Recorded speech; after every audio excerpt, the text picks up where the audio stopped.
Olá pessoal, bom dia. Professor Arimar na área de novo. Vamos lá continuar nossos assuntos de geografia, sobre a evolução, o desenvolvimento da economia capitalista. E agora a gente chegou na terceira fase aí desse processo, conhecida como capitalismo financeiro. Tá certo? Seguinte, lembrando a vocês que esses slides são feitos sempre com base no livro de vocês. Então eu estou pegando o livro de vocês, estou fazendo um breve resumo aqui e estou colocando as principais coisas, os principais tópicos nesse slide e comentando eles para facilitar a aprendizagem de vocês. Mas isso não quer dizer que vocês estão livres de ler o PDF do livro, que também está, faz parte do material que eu disponibilizo para vocês, certo? Então leiam por favor o PDF para poder responder as questões de forma mais embasada e também para finalizar a vossa aprendizagem. Certo? As questões também estão disponíveis no material e nos canais que vocês já sabem quais são. O Classroom até essa semana e o Sigeduc também aí para sempre. Amém. Vamos lá, vamos começar. Seguinte, a gente estava comentando no final da última aula sobre o capitalismo industrial, Ele surgiu ali mais ou menos em meados do século XVIII, E ele vem até então para chegar aqui nessa fase aqui do capitalismo financeiro, na metade do século XIX. Uma coisa muito importante: não quer dizer que quando uma fase inicia, a outra fase já morreu. Isso não quer dizer. Quer dizer que é um processo de evolução do sistema capitalista. Então, muita coisa do que a gente já viu do capitalismo industrial ainda persistiu até a chamada fase inicial do capitalismo financeiro aqui no século XIX. Certo? Só para isso ficar claro que começo de uma nova fase do capitalismo não quer dizer que a outra fase deixou de existir. É uma continuidade do capitalismo industrial, só que com características que foram se modificando, justamente por se compreender a questão de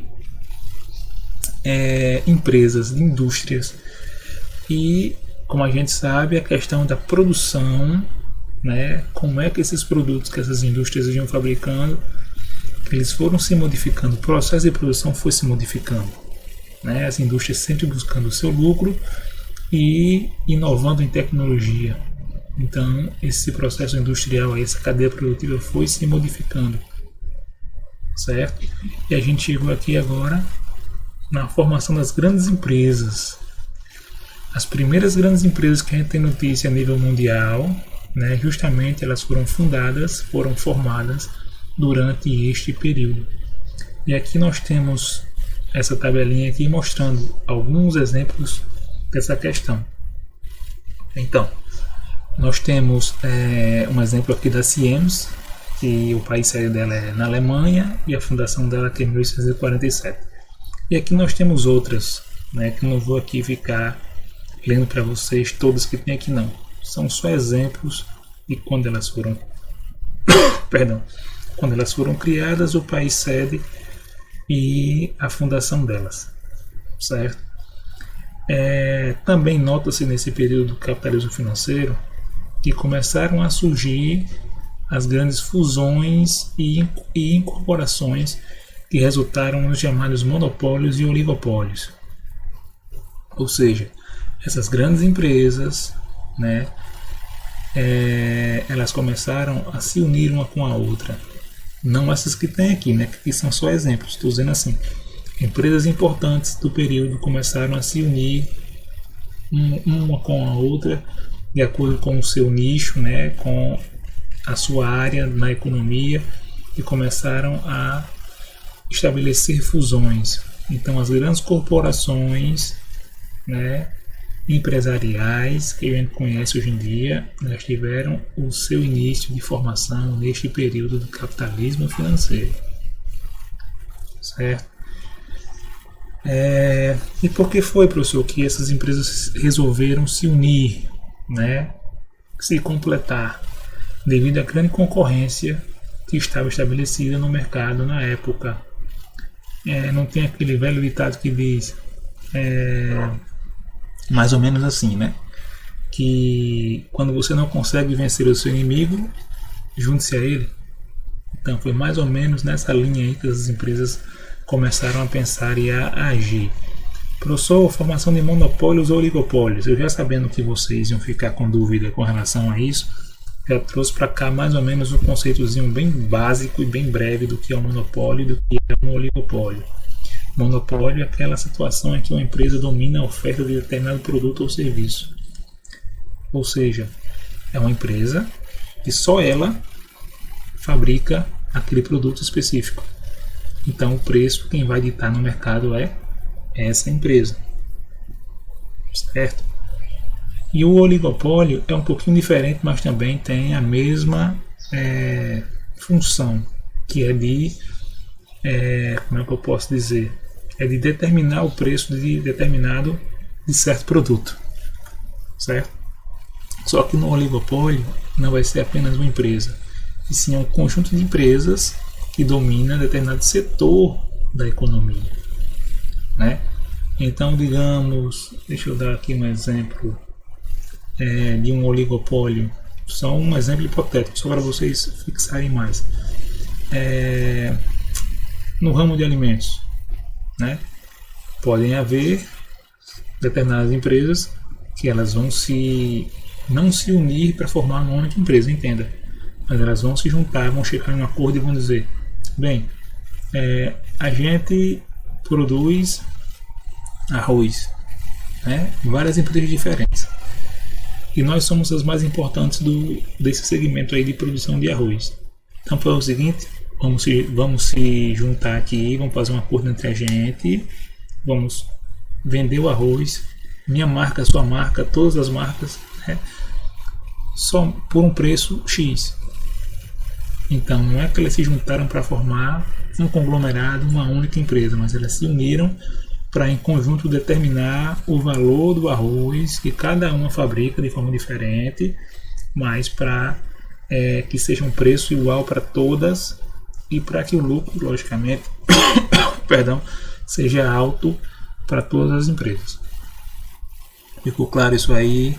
Monopólio, quando a única empresa determina o valor do produto ou serviço naquele mercado. Oligopólio é um conjunto de empresas que vai determinar, né, o valor de certo produto naquele setor da economia específico. Joinha, vamos passar aqui. Bem, aí pessoal, a gente vai perdão, a gente vai ver aqui a questão das expansões imperialistas, e a gente vai associar justamente a este período aqui do fim do século, da metade do século XIX, 1800 lá vai fumaça, para a gente entender porque essa expansão imperialista aqui ia acontecer, né? Primeiramente a gente tem que entender por que esse nome expansão imperialista, né? Foi mais ou menos fazendo uma associação, não é a mesma coisa, mas só para vocês entenderem, né, ligarem na sua mente aí. Mais ou menos o que aconteceu lá no capitalismo, capitalismo comercial, né, que os principais países da época, no caso Portugal, Espanha, Inglaterra, França, Holanda também, o que foi que eles fizeram? Eles foram colonizar outras terras, certo? Aqui não foi uma colonização assim, né, propriamente dita, mas para vocês ligarem aí as coisas, né, fazer essa comparação. Eles foram para essas terras na África, como aqui diz, e na Ásia, em busca da expansão territorial, certo?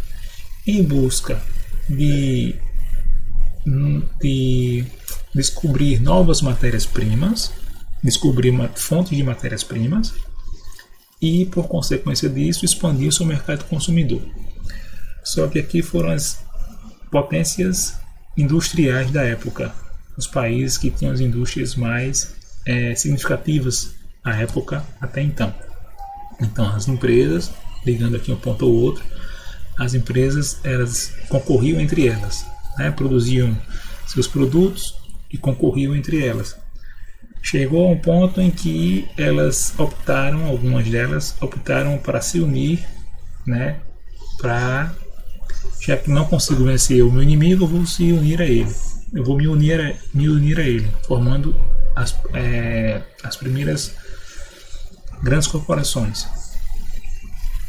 Só que continuou essa questão da concorrência muito intensa e continuou a questão de você sempre buscar, no caso das empresas, né, sempre buscar uma maior produção visando um maior lucro. Então, o que foi feito? Os países se reuniram na Conferência de Berlim, os países, as principais potências industriais da época, perdão, em 1884 se reuniram em Berlim, na Alemanha, e estabeleceram a partilha da África. Professor, como assim partilhar um continente? Justamente, eles decidiram por si só lá, e aqui nós temos aqui essa divisão, como ela foi feita. Isso já no decorrer dos anos, como foi se moldando essa questão, né? Então, França, a Grã-Bretanha, a Inglaterra no caso, né? Portugal, Alemanha, Itália, Espanha, Bélgica, todas elas, né, dividiram a África para atender a necessidades industriais e financeiras desses países específicos, né?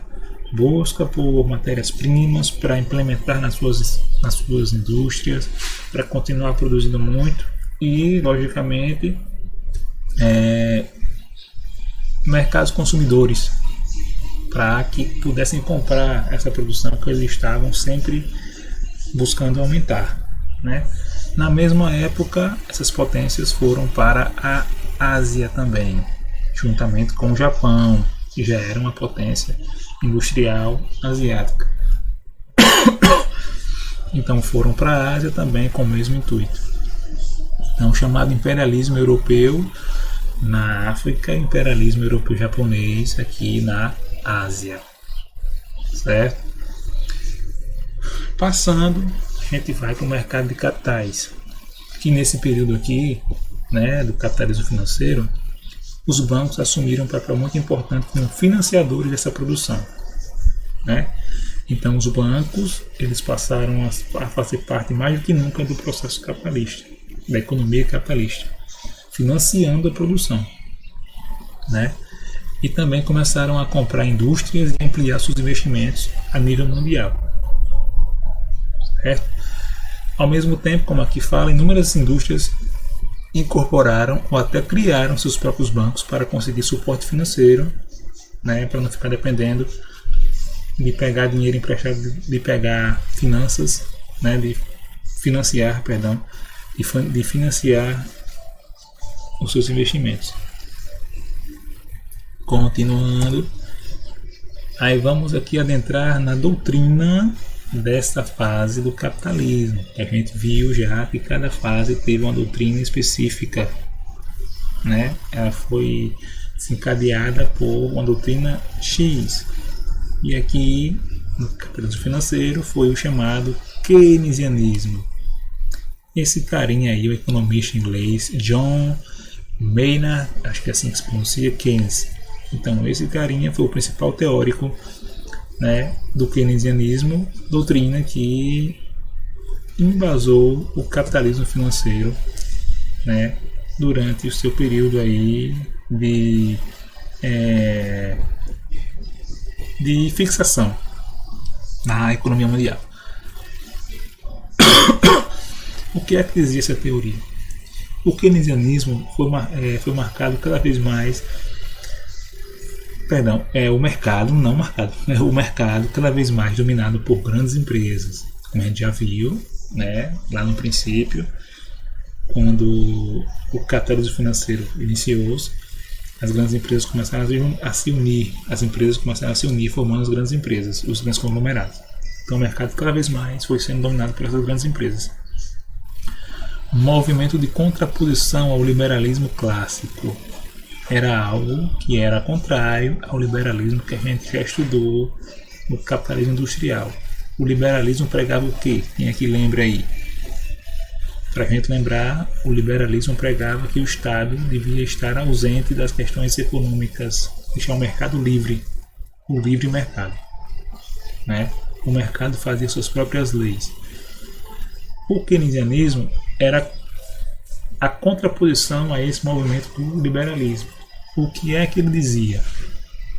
Dizia que o Estado ele tinha que ser um regulador, ele tinha que ser um planejador e um coordenador da economia.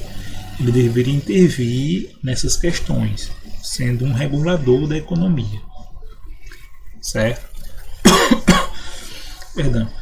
E aqui nós temos um exemplo de como é que o Estado ele foi, né, exercer esse papel aí que o keynesianismo dizia, né? Foi no plano de combate à crise chamado, né, esse plano chamou-se New Deal, né, no ano de 1933. Quem é que lembra aí alguma coisa que aconteceu próximo dessa data, aqui desse ano, nesse período, que foi preciso um plano de combate, né, uma crise que aconteceu aqui próximo desse período? Foi a crise justamente de 1929 na Bolsa de Valores lá de Nova York, a chamada Grande Depressão. Então, o presidente americano na época, Roosevelt, ele implementou aí esta prática, né, este plano, o New Deal, justamente para que fosse um plano para dar impulso à economia de novo, um plano para gerar emprego, né, um plano para gerar financiamento para as empresas que tinham quebrado na época no território americano.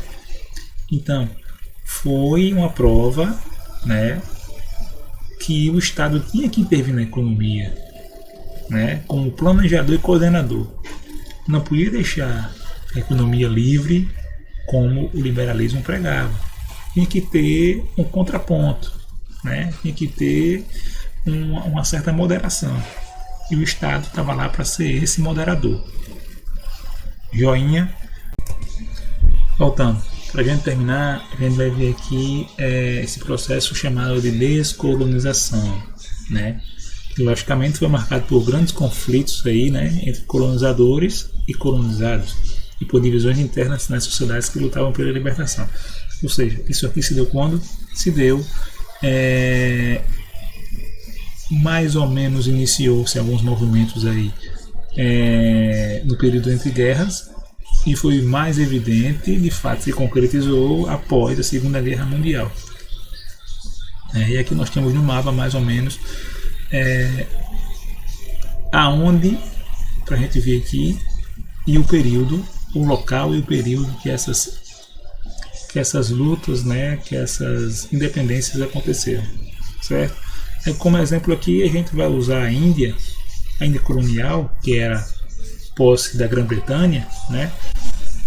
Quando ela conseguiu a sua independência, ela foi dividida em 3 nações: a Índia, sendo seguidora do hinduísmo, e Paquistão e Bangladesh, seguidoras do islamismo. Porque aqui eu tenho como exemplo a Índia, foi só um exemplo, mas para vocês verem como as questões territoriais aqui ficaram bastante tensas ao longo dos anos, porque quando os colonizadores europeus foram para a África partilhar o continente e para a Ásia, eles desconsideraram a questão humana dos territórios que existiam ali, né? Essa divisão aqui, política, que hoje em dia a gente tem na África e na Ásia, muitas vezes ela não existia até os europeus dominarem aquelas áreas, porque eles dominaram ali sem considerar a questão humana. Então, tribos aqui na África, por exemplo, tribos que eram rivais ficaram dentro de um mesmo território quando o continente for partilhado, né? Tribos que eram amigas foram separadas, né? Então, essa questão aí da pobreza africana, das guerras civis que acontecem na África até hoje em dia, muito foi por conta dessa partilha africana aí que foi feita lá no final do século XIX pelos europeus em busca de matérias-primas e mercado consumidor para abastecer a sua ganância capitalista, certo? Essas questões vocês devem ter visto em história já, e também viram em geografia no 9º ano, se não me engano, mas só para a gente relembrar. E agora sim, para terminar, eu coloquei aqui para vocês algumas práticas monopolistas, né? Então, nos monopólios a gente tem algumas categorias aqui, que são os trusts, os cartéis, os conglomerados e o holding. E aí eu trouxe para vocês verem aqui, vai ter uma parte do PDF que vai falar sobre isso, eu resumi, já coloquei aqui para vocês verem, certo? Bem, no mais, a aula foi bem rapidinha hoje, e eu vou tentar deixar ela mais curta, né? Comparando com a primeira aula, deixar sempre aí mais ou menos nesse tempo aí que foi a de hoje, né? Ser mais objetivo, tá bom? Então, no mais, estaremos juntos semana que vem, e se cuidem, e fiquem com Deus, e beijo no coração. Tchau, tchau.